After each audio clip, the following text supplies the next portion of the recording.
Thank you very much for coming to this meeting today. This is about a potential complexity and global health project.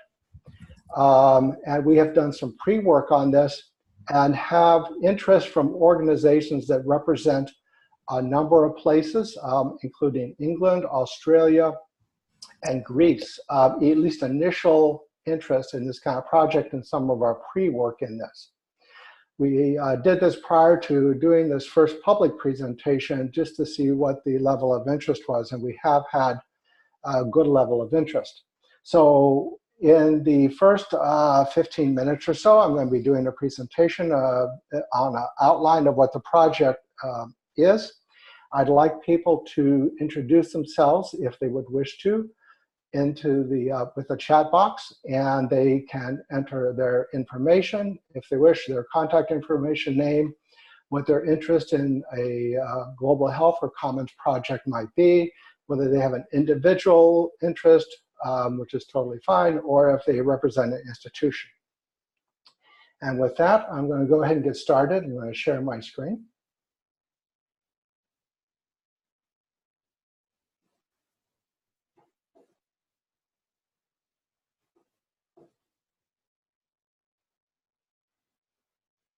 And I did this before, so I should be able to do this.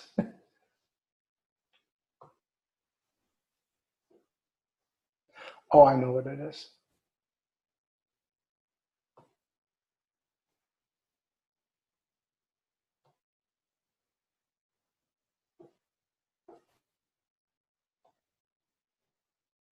Okay. So can everyone see the screen now? Those who are on?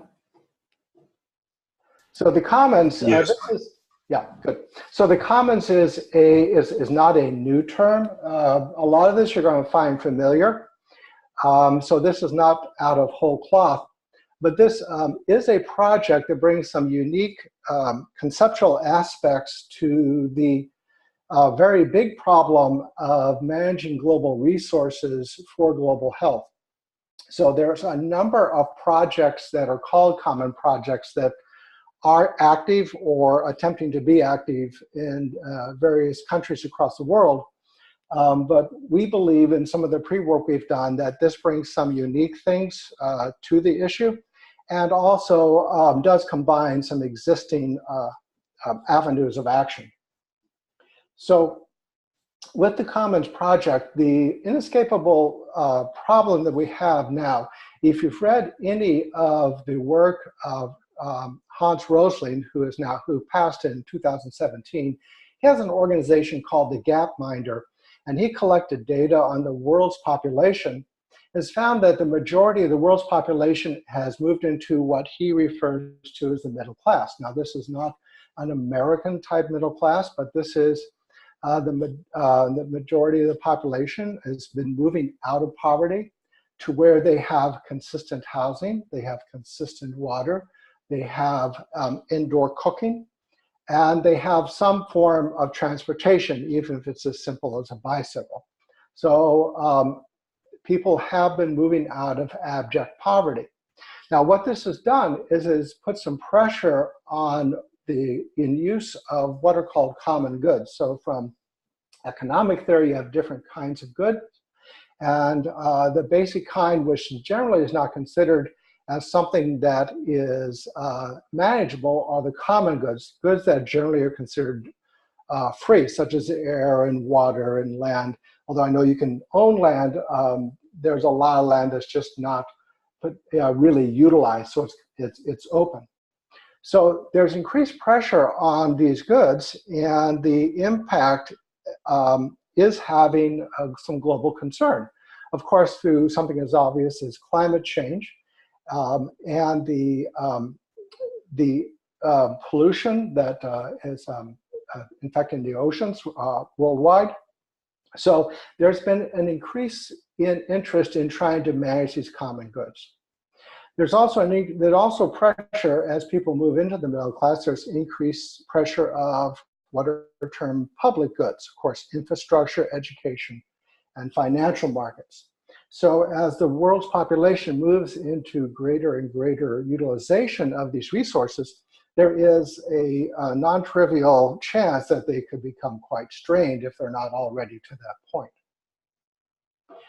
So the common goods are starting to be viewed as a market in need of management. This is, I could send you a number of different resources. This talk, I'm just going to be hitting the top surface of most of these things because a lot of this is going to be familiar to the majority of the audience, but I'll provide some background on some of these things.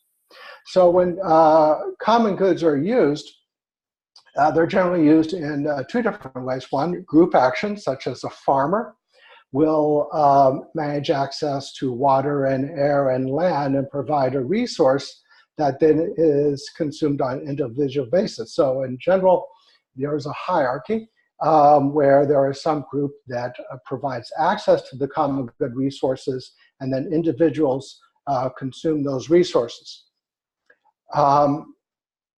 When common good resources are efficiently used, we believe general health will be improved. And the more efficiently common good resources are used, then health will be improved that much more. So our goal is to establish a process for the increasingly efficient use of these common good resources. And our proposal is that we do this through what's called a blended reality environment. Now, this is not my terminology. This is a terminology actually from the gaming world.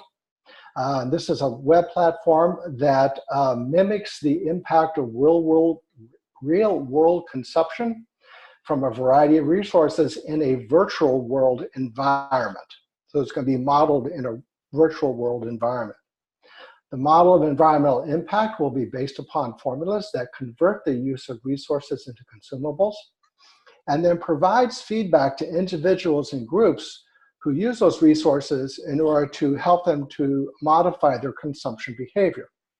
And the feedback at this point, we're totally open to other ways of providing feedback to individuals and groups, but at this point, we've identified two key ways in which we can provide feedback that's not currently being done. One is a visual representation of that impact in this virtual world. And the second is the earning of digital or cryptocurrency tokens for the decreased use of these common good resources. So this project has four key common concepts at this point. The first is actually from my own complexity theory of health, which in my theory, and I've indicated my particular website down there, health is a minimization of predictive error. And many complexity scientists and others have found that life is able to sustain itself by making the best choices on a moment-to-moment basis, meaning that it makes the best predictions within the environment it's in.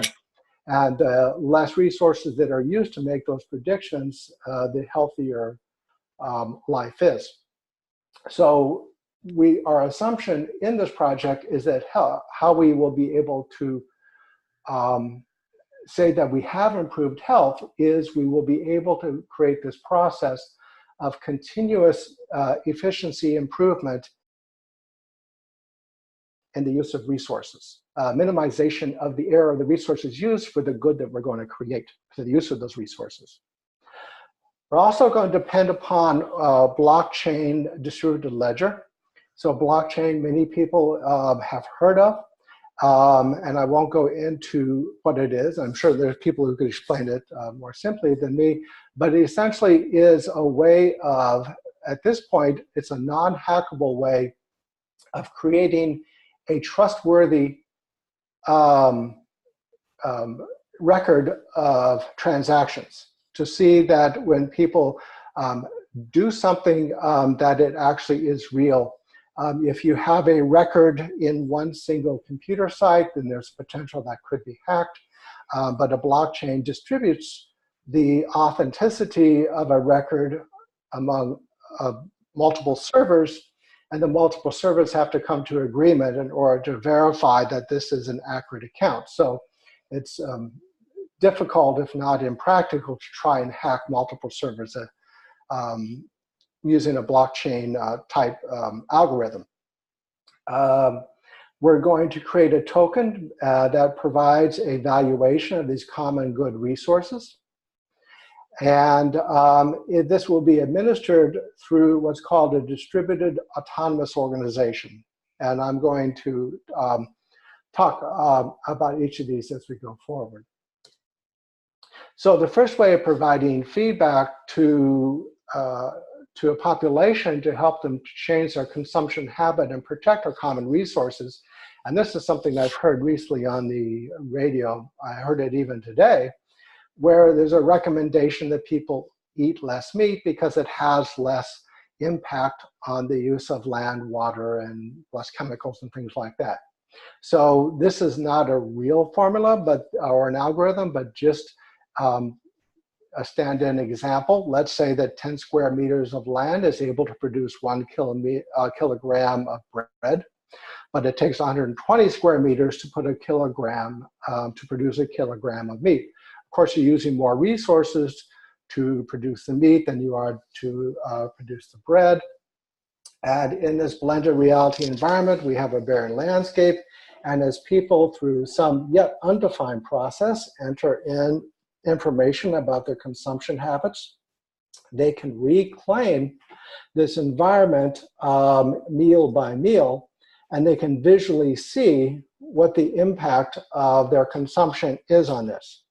Now, the reason we can do this is because globally, it generally will take about the same amount of land to grow grain, to make bread. It will take, in general, the same amount of land for that grain to, say, feed a pig or feed chickens.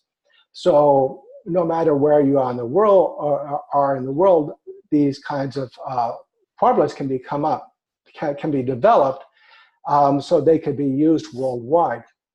Now, the intention of this is not to actually measure that this land has been, say, reclaimed or recovered.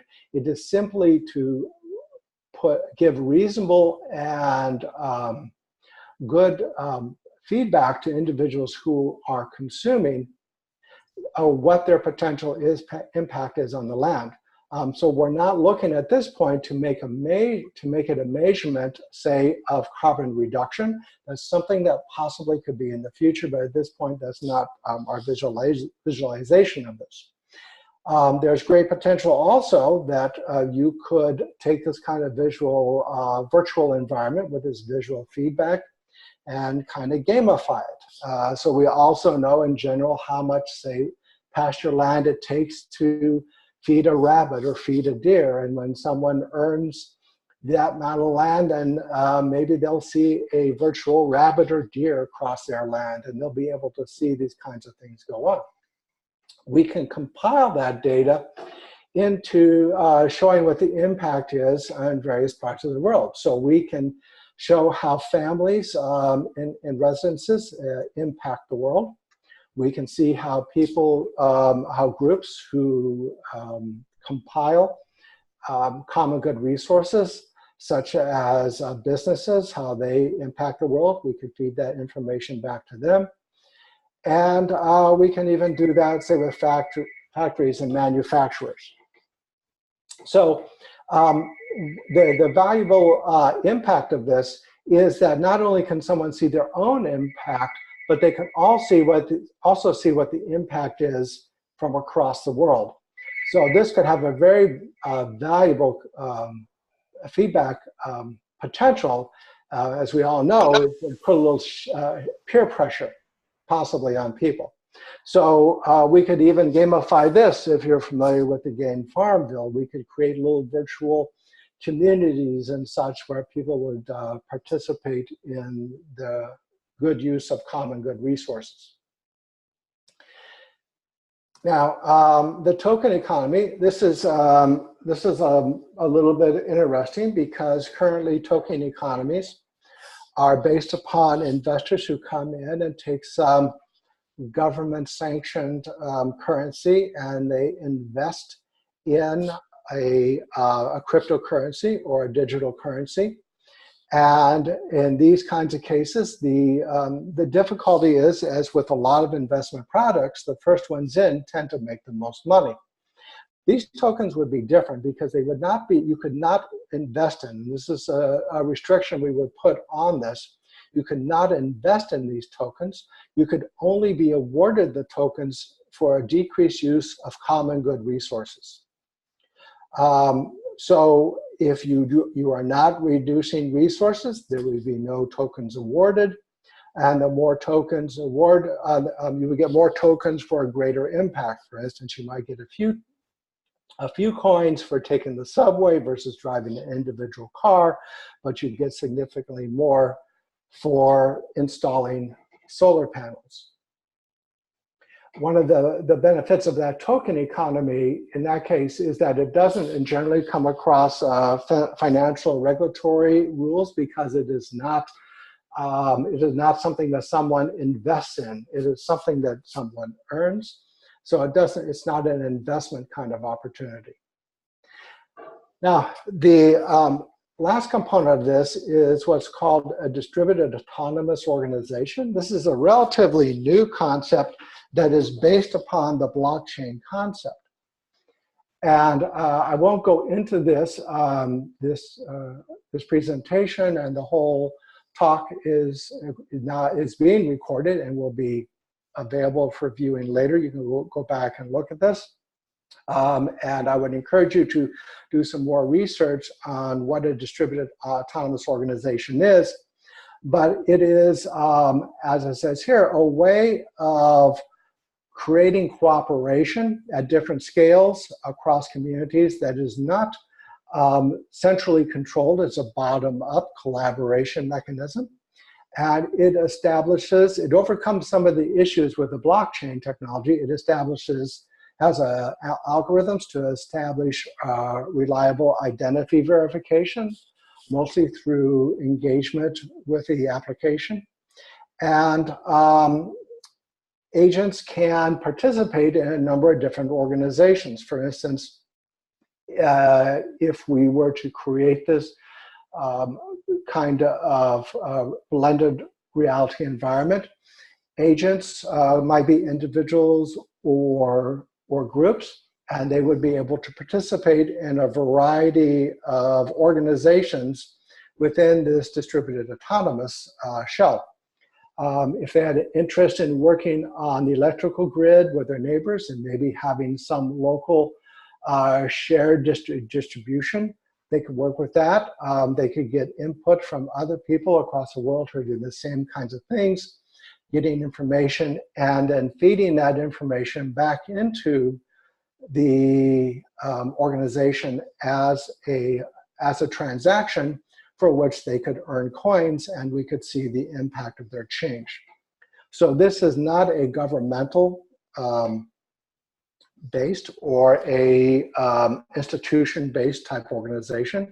This is something that would be most similar, might be Wiki, but it's a little more advanced than Wiki even. It doesn't have a central organizing committee. Now there will need to be some guidance initially if we go forward and we develop this, but it is not intended to have a long-term central guidance or central kind of committee. The benefits of this kind of approach, and what is unique about what Plexus Institute is bringing to the Commons concept, which again is well known, and there are a number of groups across the world who are working to actualize a Commons type approach in order to preserve resources. But ours is unique because every single person who is alive and has a web connection can participate. So there are no restrictions on membership. You can participate from Malaysia, you can participate from England. Tokens, this is a question that we saw we had a lot of interest in. Well, how will they be transferable? How will they be useful? One of the interesting things about this approach is that because these are tokens where people do not invest, but they are earned through actions that they take, they do have the strong potential to be transferable because they would be a kind of an underlying medium of value that people could have. So you would have the same kind of token in Asia as Europe, as South America. The common use of resources impacts all, so it's a prime for a common solution. We need to have a common way of approaching this in order to impact the use of the resources that impacts us all. And we do have the potential to expand this eventually into public goods like infrastructure and use the same thing to improve the use of public good kinds of resources. Now, I intended for this to be just an overview of what the concept was. Again, there's a lot of interest. I have some of my own ideas about how this could be actualized, and I've gotten some from other people. This is the beginning of the general public discussion on this. What I see as the biggest barriers to this are the distributed accountable organization. That is a relatively new web platform. But I do think that is quite possible to work out in order to create this organization. The other pieces are already well known and are being done on a regular basis. We can create algorithms to model the real environment into a virtual world. We can create a game out of this virtual world. And blockchain technology is becoming a standard rapidly. So with that, I thank you very much for your attention on this. We're going to open it up discussion. In just a moment, I'm going to ask Bob and or Denise to say if there's any big questions or interesting questions or comments they have from the audience. But you see here is the contact information for us. And that is where the project is at this point. We recognize that if this is to be successful, it will be a global project requiring multiple participants on every single continent, and it will take some effort and it will take a while. Thank you very much for that. So, Mike, I got to tell you, I lost the screen with the chat, but I don't know why. Okay. I don't know if everyone else has their has you on the front center now, but I don't. But never mind. Okay. So Denise, do you have anything from the chat, or should we open it up to comments? Hi, all. Yes, I was just going to say that I would just recommend at this point in time that anyone who has something specific to chat about or questions to ask, and I'm going to specifically point to Chris. Thanks, Chris. I thought you might be interested in sharing what you shared in the chat, just so that may be able to lead to the sort of some additional questions. And Bruce also had some questions about someone who has been working on commons concept and practice. So at this point in time, I think if anybody wants to jump in and share or sort of lead the direction for the continuing conversation, you should do so. I'm going to now mute myself.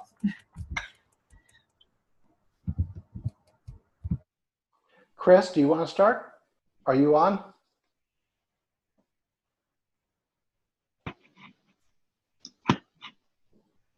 Hi, yes, I am on. Okay, excellent. Yeah, so hello, everybody. Yeah, a very fascinating presentation. Thanks, Mike.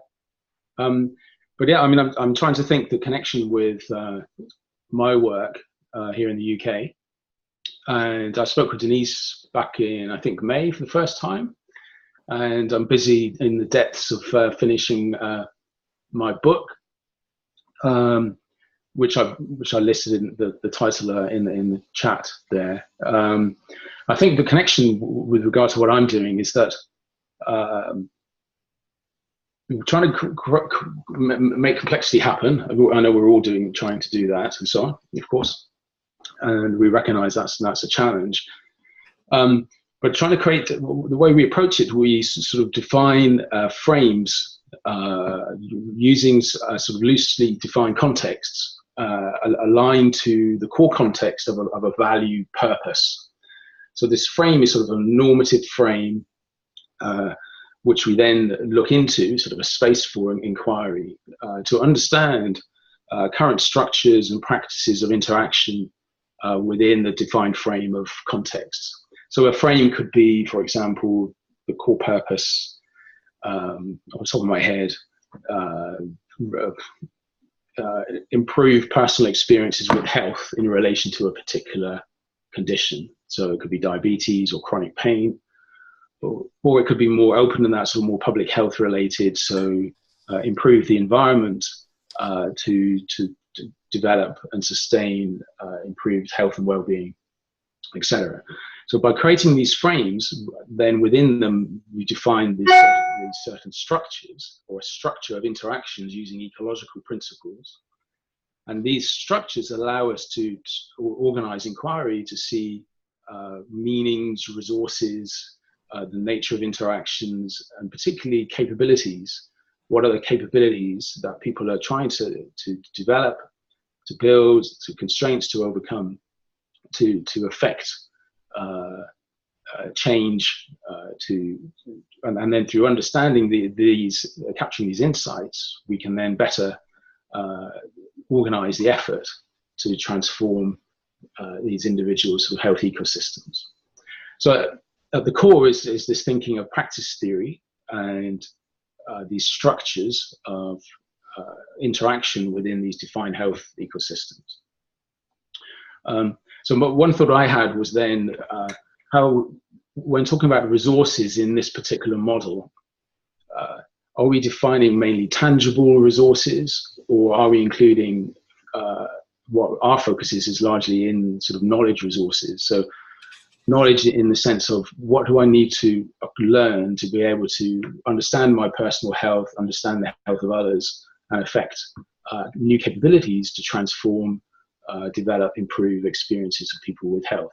And that means a whole variety of resources that then are harnessed to achieve those goals.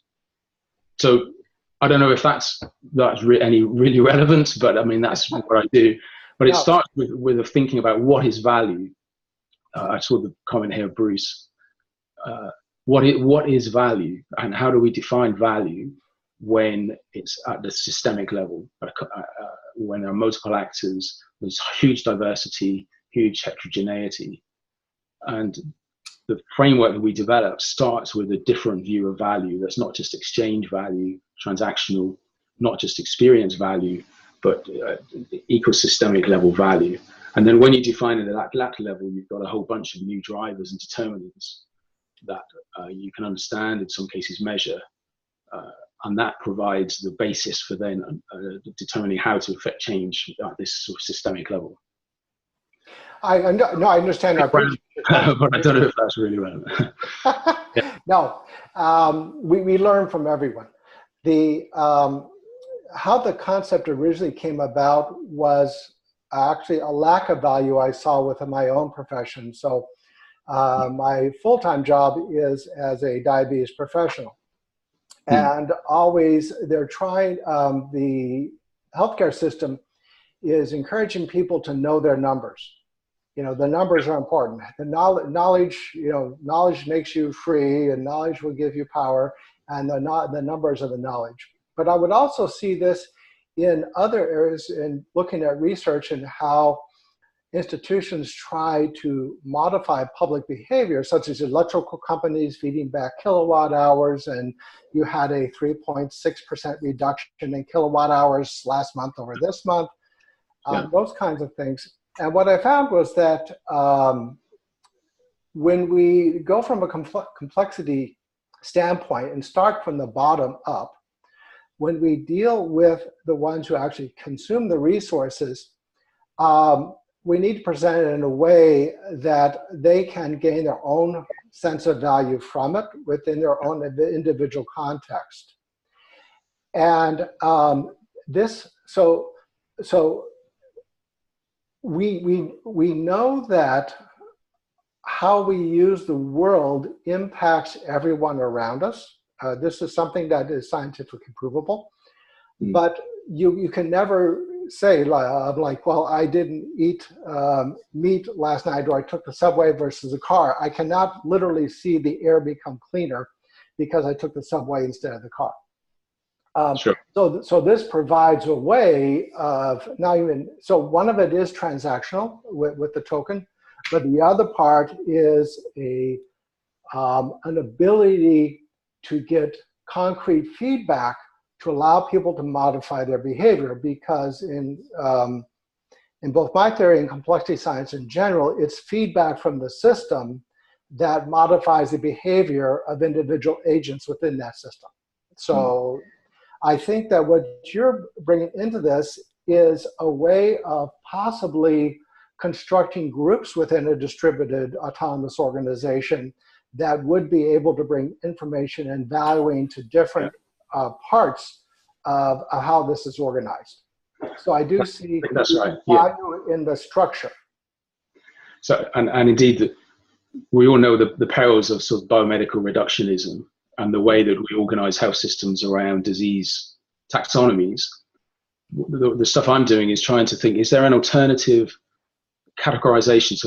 So like positive reductionism, we all think reductionism is kind of bad, let's get rid of it and let's just assume complexity and safe to fail experimentation, at the opposite end of that. I think there's a middle ground. And so I'm thinking, is there a positive way of redefining our sort of categories of health around capabilities or capacities of communities?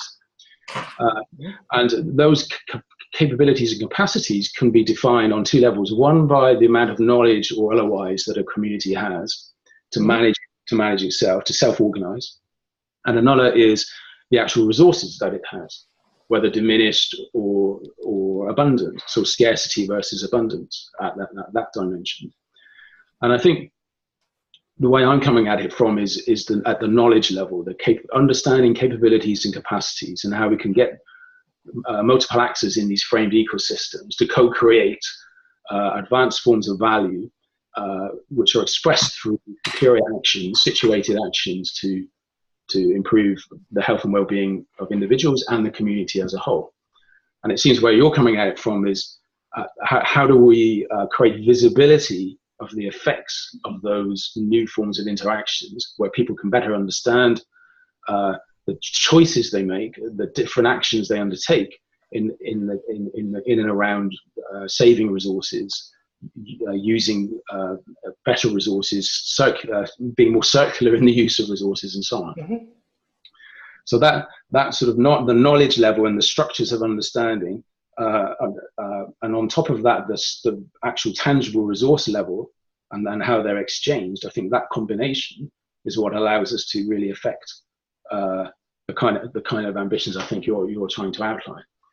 So would you be willing to have this, because of where we are with the primordial development of this particular project, would you be willing to have this as a placeholder? Will we come back to you for that? Yeah, absolutely. More conversations, the better. It's okay. Yeah, absolutely. So yeah, sure. I mean, I think,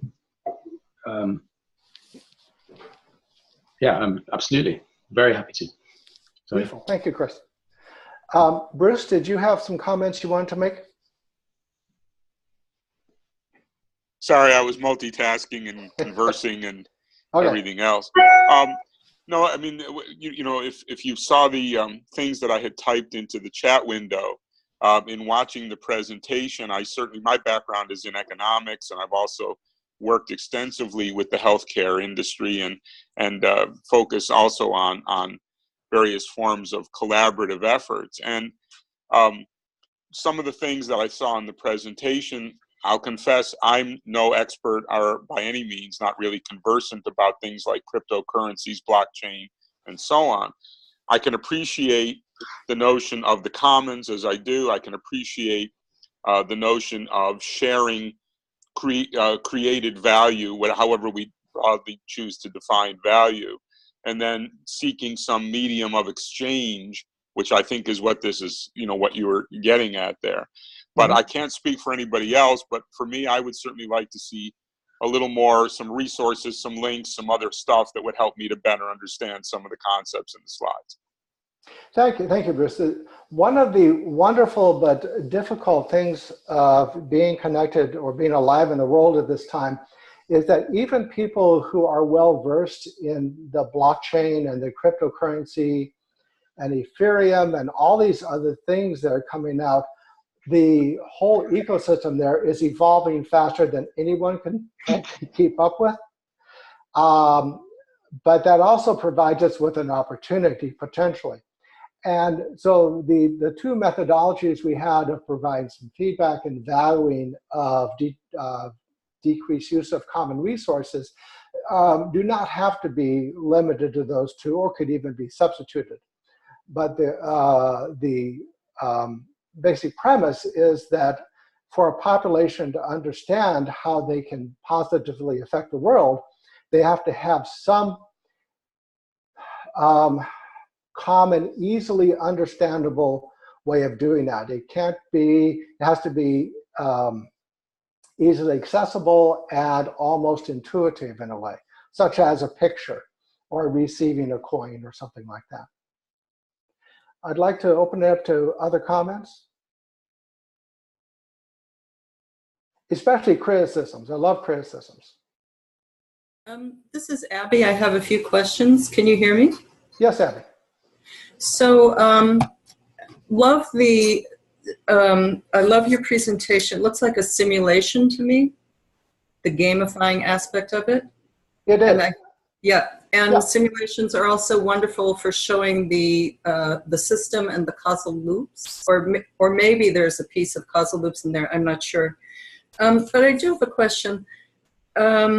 You said something about everyone understanding how we use the world, the resources, impacts everybody. And I'm not clear that everybody cares about that. Cares about the commons. And so, and I'm not sure if this was what Chris was saying in terms of the frame of the value purpose, which is, don't we need to define the mutual purpose beforehand so that we're all buying into, here's the shared purpose, we're all trying to save the planet, for example. We're trying to reduce the carbon footprint. Your thing about meat, cattle versus wheat. There are people who eat meat who they're not changing their behavior in terms of reducing, the amount of methane in the air. Mm-hmm. So I'm not getting that everybody's quite on board with the same purpose. And then I wrote down something else about, sorry, where is that? I wrote down coal. So I'm wondering about the role of economics and politics in this, by which I mean the people in, I think President Trump was in West Virginia today talking about coal. Mm-hmm. And so coal is hugely destructive to the atmosphere, to the environment, but people need jobs. So I don't see them changing their behavior relative to the use of coal when they have a concern about their economics and jobs. So I'm not sure how that fits into this. What do you call this thing? It's not a visual. It's a blended reality, meaning that it takes reality, blended reality. Again, this is not. It's almost like a virtual reality, but a little bit more enhanced. So like in virtual reality, if you move your hand, you can move something in this. I got it. Thing. Yeah. So I love the thing in and of itself. I think it's a beautiful tool, and then I think there are questions around the tool, the framing, and how it's being used. So the purpose is to have an environment that, and this comes directly from complexity science, of course, an environment that people can adapt to and practice in. This is not a regulatory environment. This is not a way of compelling behavior. This is a way of people exploring how they can make a contribution rather than forcing contributions. is what this is. Does that answer your question? Can other people go on mute? Yeah, whoever is not talking currently, please mute yourselves, and you can do that by clicking on your picture, or if you take your cursor to the bottom of the screen, you'll see a little microphone that can mute yourself.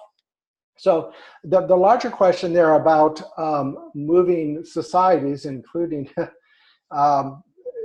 global societies, it would definitely be a process, but it's the kind of thing that, because it works from the bottom up, if you have people in Germany, if you have people in Thailand, you have people in Hawaii who are doing this, and all this input is being put onto a virtual global map, that I would guess would have the potential to create attention, is how I would put it.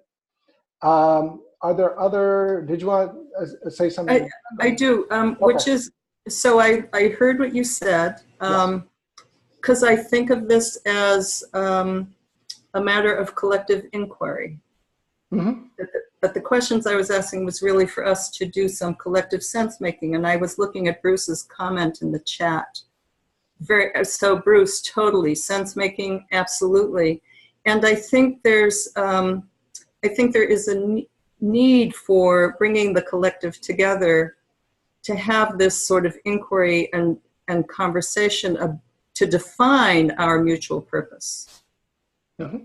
Yeah, I would agree with that. So my intention as the host here in the meeting and as the instigator of this project was not to put my own values in it. I started out with basically just a potential complexity structure, bringing together a number of evolving and frankly very new. This is why Bruce and others, Bruce may be out of date in some ways, but he's not completely out of date, because these are very evolving technological platforms, and to stay up to date is challenging for all of us.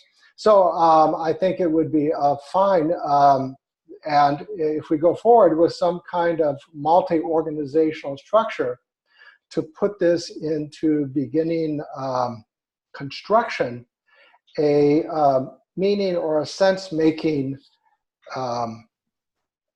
might be one of those projects. Not everyone is particularly interested in mission statements. This is something that could be something that those who are interested could have some sense about. Now we're going to be collecting, we have already everyone's email.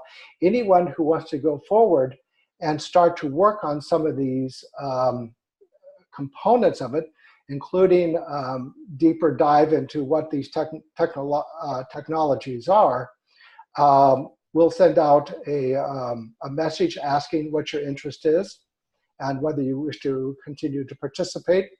But I will tell you that we've already gotten some interest, which is just beginnings, but I do think that it does have potential, because people are interested in solving this problem, and it is a big problem to solve.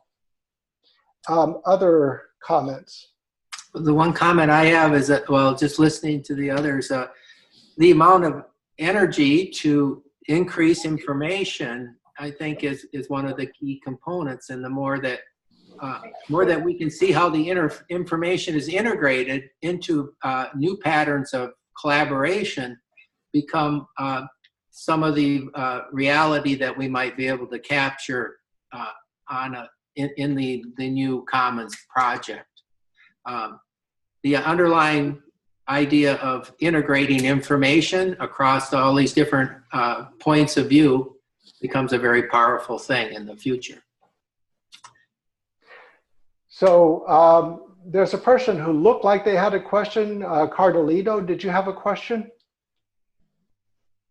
or a comment? I'm not saying you did, but it looked like you were wanting to say something. Chris, did you want to say something? Yeah, because you popped up in my screen. Yeah, well, I think I'm just thinking through, is there a single question that we might frame the project, the goal, and so on. Yes. And it just struck me that maybe, I'm sorry, as I think of that, it struck me that some parallels with thinking in evolution about the selfish gene and altruism. And if you think about meaning, how it seems to me, how might we facilitate communities to be more altruistic in their resource sharing and resource saving? And there's a lot of stuff within evolution about understanding how species and groups within nature, as I'm sure many of you know, share or otherwise or pass on their genes, etc. And also concepts of altruism has been a big debate. And I think there's perhaps a lot of lessons to draw from that in relation then also to the way that they consume, they harbor their own resources. And so I think that maybe there's a lot of theory in that area that we can draw on. But I want I've been a vegan this year, so I was eating meat, so I'm interested to hear about comments about meat and so on. And I know I'm not an activist, but I know many who are very active, and many choose to be vegan because they're very conscientious about resource depletion. Yeah. They're looking at economics and models about how can they demonstrate the benefit of becoming vegan. And there's this big discussion about, the world being taken over by meat production. It's not going to provide enough food in 5-10 years, et cetera, et cetera. So I think perhaps there's certain communities like a vegan community who would be very, very receptive, and you have that altruistic intent already and a political intent perhaps to be motivated to participate in this kind of program. And if you can, for example, unite all the vegans around the world for a token economy where they themselves demonstrate the power to others of the benefits of changing a certain lifestyle, then and the impact on resource depletion, that might be an interesting way to frame the challenge and thinking about the problem going forward. Yeah, because you can't really see that impact. You can't see the impact of your choices, and we know they do have an impact. Scientifically, it takes a certain amount of land to create a certain amount of food, and that doesn't change very, very rapidly. It can get marginally more efficient, but it's not hugely changeable. So I have arguments with my other half at the restaurant table saying he's eating meat, and if I had lots of tokens, look at the world look amount of resources I've that's a silly example, but well, the value of this, we could create a visual feedback for a whole variety of consumables, including electricity, some kind of big global battery that we don't draw down, or air that literally does get cleaner, or water that gets cleaner in the virtual world. So there'd be a number of different ways that people can participate. The goal is that people participate because we all benefit from their participation. Yeah. Okay. We're coming near the end. I want to reassure people that your participation is quite valued, and continued participation, of course, is entirely up to you, but we are not going to be leaving anyone out of this if you wish to be involved. So we will be contacting people this week about some possible next steps, and just making sure that we understand what people want to be involved in and how. Denise, would you work with me on that? Thank you. So other comments and questions? We have about 5 more minutes.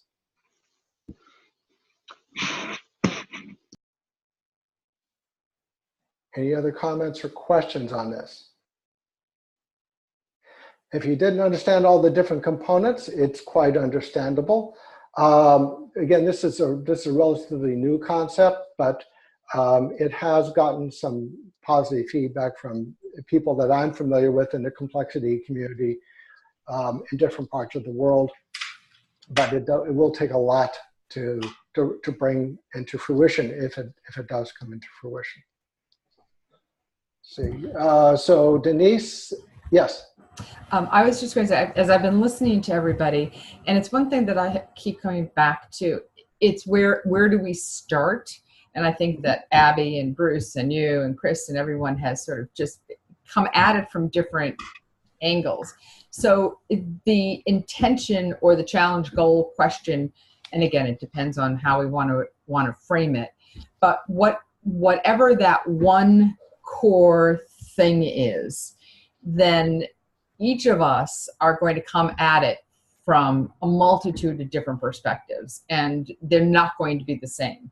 So Chris's perspective of looking at defining capabilities and capacities to either address or introduce or share this knowledge base with the community would be one way to look at it. Abby's would be another. Bruce's. A technological framework. How do we create, a pervasive technology for people to be able to put their information in to interact with this? But it's the question of, and I think, Mike, when we first had some of our conversations, it was, how do we look at diabetes and what are the broader ramifications of how we can, one, understand, address it, make ourselves healthier human vehicles so they don't have diabetes? What do we eat? I mean, there's so many ways to go at it, but what is that core, simple question or area of interest or thing that would make this something that we could get funding for, that we could all address, and that would show the diversity and the complexity of different thinking and application practices? Well, I think that I may have gotten, and this is just what I got. I think I got it from the wisdom above, in that he said the story of everyone, and that's on the first slide. So what I see this is as a compiled story of everyone that is not a finished story. It's a story that is continually being written. That, again, literally anyone in the world who's alive who has a web connection can contribute to the writing of the story and the rewriting of the story of how we're using the earth. So I think that if we take it from a story perspective, which can have mission statements and valuing statements and things like that, and stories, and I would love to have artists and musicians and sculptors involved and that kind of thing, because people gain understanding from a whole variety of venues, a whole variety of mediums. But I think the concept of story, and that's one of the things that really marks, at least in my mind, humans from other species, is our stories, our mythologies. And so it's a way of us recreating our story together. What do you think about that? I have to jump in, sorry. I love narrative and stories, and I know Bruce is probably going, no, it's mine. But question I have for you, I get that, and my pushback is that almost seems too broad.